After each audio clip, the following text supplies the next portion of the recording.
ecosystem interactions, there were some questions about, arrow squid in the commercial fisheries, taking lots of arrow squid, and whether that means it's removing a prey source for the flathead and whether that's having an impact. No, is the sort of the bottom line. So here's a study that was done on 5 species of flathead up in New South Wales about 10 years ago. So each of these is the different species. It doesn't have, sorry, each of these are the different species.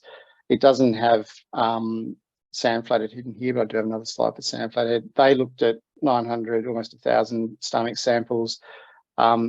The flathead up there are primarily consuming teleosts, and they would be more the toothies and tigers and duskies and those sort of larger ones with the big teeth, which are into chewing on big fish.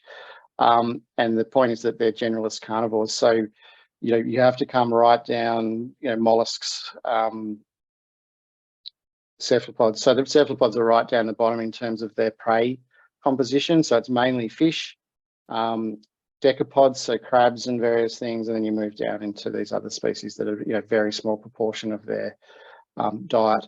So this one here is actually looking at sand flathead. So this was some of James's data.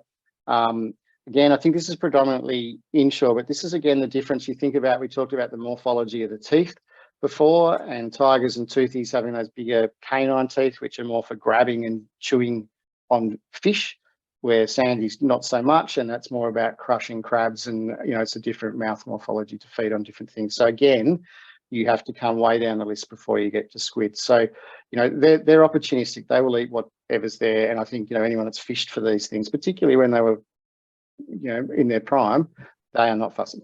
So there's no. Just to add to this, Sean, this is actually both estuary, sort of the tamer, and the ocean combined. In the estuaries, crabs are definitely dominant number 1. In the ocean, fish is dominant number 1. Yep. So shifting baselines. So just sort of touch on this quickly as well. This is a very well-known theory in fishery science, and it's basically the change in people's perceptions over time. So a new generation comes in and they go, all right, well, this is what I'm used to, so this is the norm. But if you go back, and ask your grandfather what it was like, they may tell you it's slightly different, but our perception changes through time, right? So it's a very, I think we can all probably accept that is a reality that happens. We all hear stories about things being great back in the day. So Sven Friedlink and Jeremy Lyle did a really nice piece of work, report back in 2013, establishing historical baselines for key recreational commercial fish stocks. So a lot of this was going back and mining through old literature and interviews with old fishers, etc. And it gives a really interesting timeline of how we've got to where we got. We're talking about it wasn't monitored since the dawn of time. Well, in a way, it kind of was, because there was these reports being generated on that. So this is back to 1882, saying how they're scavengers, they're everywhere. You can catch them wherever you like. Interestingly, they weren't. They're good edible fish, but people didn't like them because they were repulsive to look at. So they weren't actually. People were preferring cooter and other things, and that's probably why the cooter had problems. Years later, 1930, newspaper article again, so different region, Bayview Hotel on the East Coast, getting 7 dozen flathead in an hour. And they're going on and saying it doesn't really reach the high branches of the angling art, as in it's shooting fish in a barrel. 1846, papers frequently occurred to me that these rapacious fish appear to be actuated by a spirit of revenge, for should one be wounded by a hook, it would be the first to fly to second bait, although the water may teem with fish of the same description.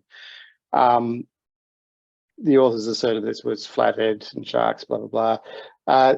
Channel, 1873, flatheads, a species of finny tribe, is not to be despised, abounds in the D'Entrecasteaux Channel, and hundreds of them were landed on the deck of the Tasman that afternoon.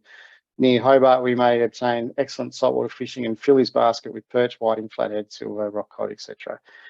Port Sorell, teeming with fish, particularly flounders and flathead. Some very large hauls of the latter have been taken with hook and line lately, as many as 12 dozen to 1 line in a few hours. Tamar River, 25 dozen flathead and 15 dozen rock cod in a day's fishing.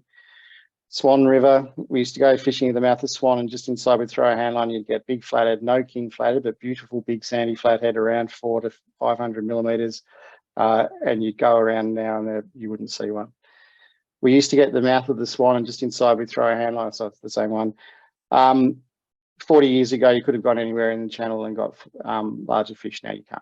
So again, this is what we're talking about, that shifting perceptions of what was reality.